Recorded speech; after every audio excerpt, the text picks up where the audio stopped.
अरे माँ जी, जल्दी चलिए, देखिए आपके घर के बाहर एम्बुलेंस आई है। गायत्री भागती हुई दरवाजे पर आती है। तभी उसकी बहू चांदनी को एम्बुलेंस से बाहर लाया जाता है। हे भगवान, ये मेरी बहू को क्या हो गया? एक्सीडेंट हो गया माँ जी। अरे लेकिन ये कैसा एक्सीडेंट है? चोट तो कहीं नजर नहीं आ रही। अरे माँ जी, दिमाग में अंदरूनी चोट लगी है और ये अपनी याददाश्त खो बैठी है। हैं? मेरी बहू याददाश्त खो बैठी है, अब क्या होगा? अब फिक्र मत करिए, बस इनका अच्छे तरीके से ख्याल रखिए। मैंने दवाइयाँ दे दी हैं, अब मैं चलता हूँ। अगले दिन, अब तेरी तबीयत कैसी है बहू? बहू? किसकी बहू? हम भैरवगढ़ के ठाकुर विक्रम सिंह की बेटी रूपवती हैं। हम एक राजकुमारी हैं और तुम हमारी दासी हो बुढ़िया। अरे बेटा विशाल, बहू कैसी बहकी बातें कर रही है। अरे कुछ मत पूछो माँ, रात को मुझसे अपने पैर दबा रही थी।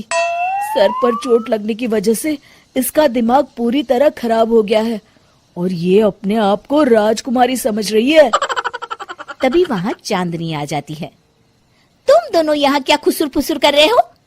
कहीं तुम दोनों मिलकर हमारे खिलाफ कोई षड्यंत्र तो नहीं रच रहे हो? हम तुम्हारा सर तलवार से उड़वा देंगे, समझे? अरे नहीं नहीं राजकुमारी जी, हम तो आपके सेवक हैं।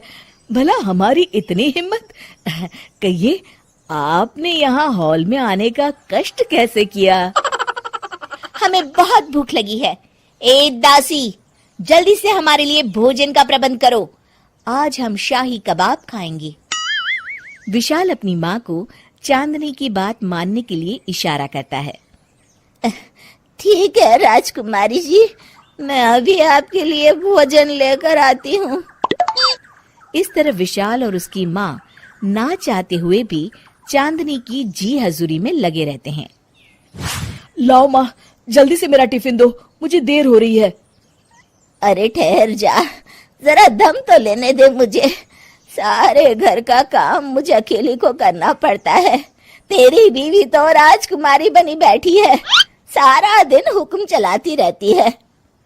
अरे माँ, मेरा भी तो यही हाल है। फिलहाल तुम मेरा टिफिन दे दो, मैं चला। रुको, कहाँ जा रहे हो?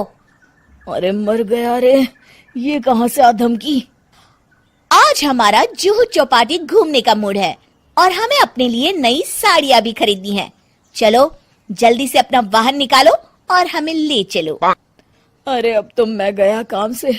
अगर आज मैं वक्त पे ऑफिस नहीं पहुंचा तो मेरा बॉस मुझे नौकरी से निकाल देगा। मरता क्या न करता। आखिरकार विशाल चांदनी को घुमाने ले जाता है और चांदनी अपने लिए ढेर सारी शॉपिंग भी करती है। ए दासी, टीवी पर कपिल शर्मा के आने का समय हो गया है, जल्दी से टीवी शुरू करो। अरे वाह, कपिल शर्मा तुझे याद है, बाकी कुछ याद नहीं। बहू तू तो बड़ी चालू लगती है, अपने फायदे की हर चीज तुझे याद रहती है। मैं तो तेरी इस अजीब बीमारी से परेशान हो गई हूँ। अगले दिन, अरे डॉक्टर साहब, आप इतने दिन से मेरी बहू का इलाज कर रहे हैं, लेकिन उसकी बीमारी तो सुधरने के बजाय और बढ़ती जा रही है। अरे माँ जी, ये दिमागी बीमारी है। बेचारी की याददाश्त चली गई है, वापस आने में थोड़ा वक्त तो लगेगा ही ना। गायत्री डॉक्टर से बात कर ही रही होती है कि तभी उसकी पुरानी सहेली शीला वहां आ जाती है। शीला को देख अचानक डॉक्टर घबरा जाते हैं। अच्छा माँ जी, मुझे एक मरीज को अर्जेंट देखने जाना है, मैं चलता हूँ। ये कौन था? अरे अब क्या बताऊं शीला, एक एक्सीडेंट भी मेरी बहू की याददाश्त चली गई है। ये डॉक्टर उसका इलाज कर रहा है। ये डॉक्टर कब से बन गया?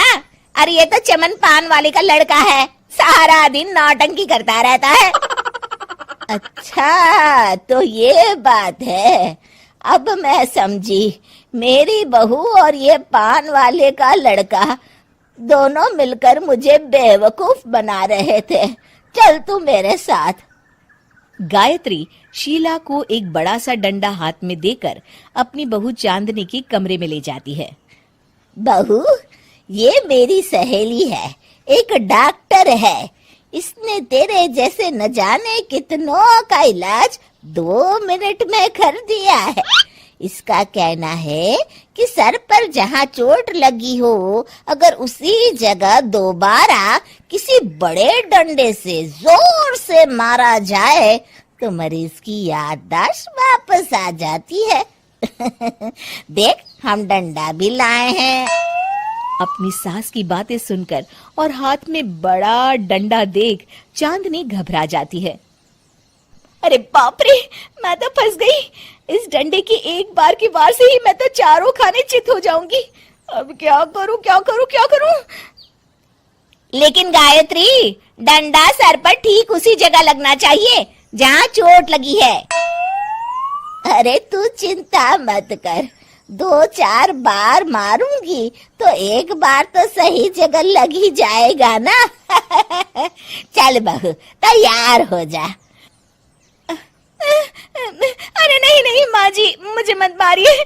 दरअसल घर के काम करने से बचने के लिए मैंने ये सब नाटक किया था। मुझे माफ कर दीजिए, मैं कान पकड़ती हूँ। दोबारा ऐसी गलती कभी नहीं करूंगी।